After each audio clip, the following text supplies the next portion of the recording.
Hello, everyone. Welcome to Back to School Night. I am your host, Mr. Porter, here to tell you how this study skills class is going to work. So before we get started, here's some contact information. So that's my email and that's my phone number. I recommend if you have any questions after this, I would use the email. For the phone, I typically don't have too much chances to actually answer the phone while teaching or when I'm actually at school in general. So you probably just get a voicemail. So I would definitely use that email.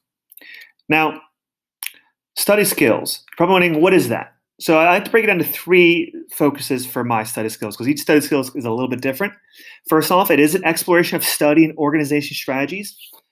My idea, at least at the start, is to bombard your children with different tactics on how they could study for different material and how they can organize and plan ahead, because what works for one student will not work for another. And for some of them already are kind of like picking up on certain strategies, but the first month or two is probably just going to be some ways for them to see what are some ways that they can study properly for certain tests, and what are some ways that they can organize and keep track of everything.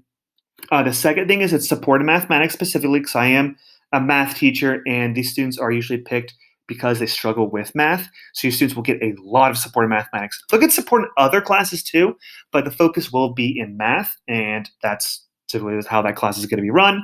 And finally, guys, it'll be a space to focus on academic matters. So for sometimes, this depends on every student and every child. Some students will need some one-on-one help for majority of the time. Some students will just need constant check-ins or the occasional check-in, and it'll be a place for them to be able to work on any homework or to study for exams. For now, especially for the freshmen that I have, is a lot of more like hands-on, as in like I will be directly leading them to different studying material. But as time goes on, they'll be more and more independent within the class.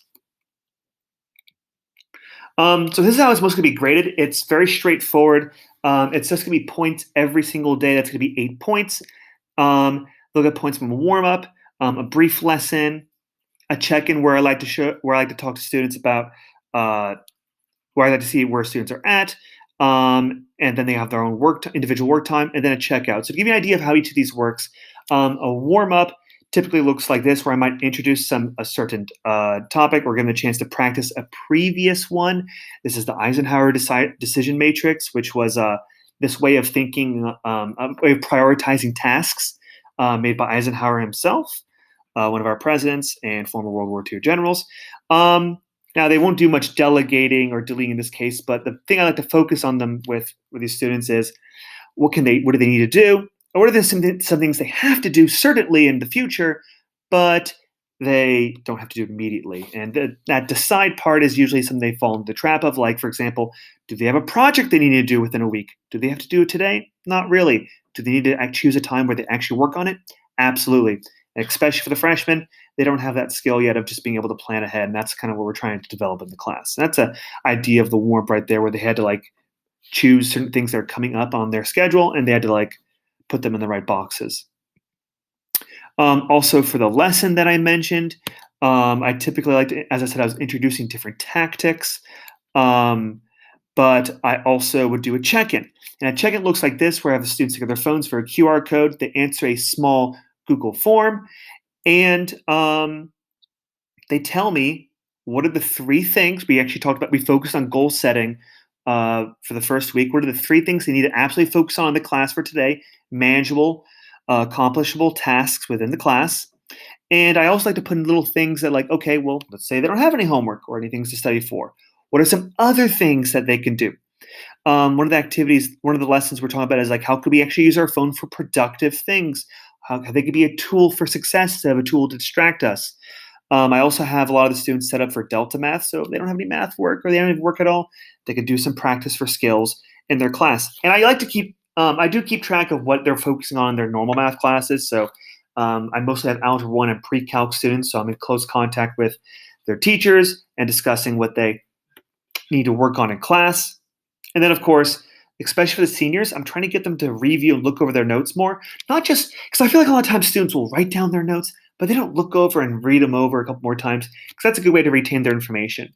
And so students will do this check-in, and they'll also give me a chance to see if they'll have a chance to notify me if they need help immediately or not. You'll also notice that that I have a chance for students to, for the freshmen to do something called a tutorial. And this is something that all my students will eventually be doing, where they're going over math problems in the class. But the idea is not for students to just tell each other the answers or tell each other what to do exactly, but we're trying to encourage students to, how can they help each other properly without giving themselves the answers? So I would have a student go up to the board for this tutorial, which is a problem that is coming up for Algebra 1, and they'll attempt the problem, and the students are trying to help the student by reminding them of certain tactics or giving them hints what to do next without telling them what to do. And that's effectively what they should be doing if they're working in study groups, because they're not studying if one student just tells them what to do or what the answer is, right? They're trying to encourage and support each other. And that's a skill that any student can really use to help each other. So that's it for study skills, really. If you have any questions, once again, feel free to shoot me any emails. That's effectively how that class is set up. Have a good night.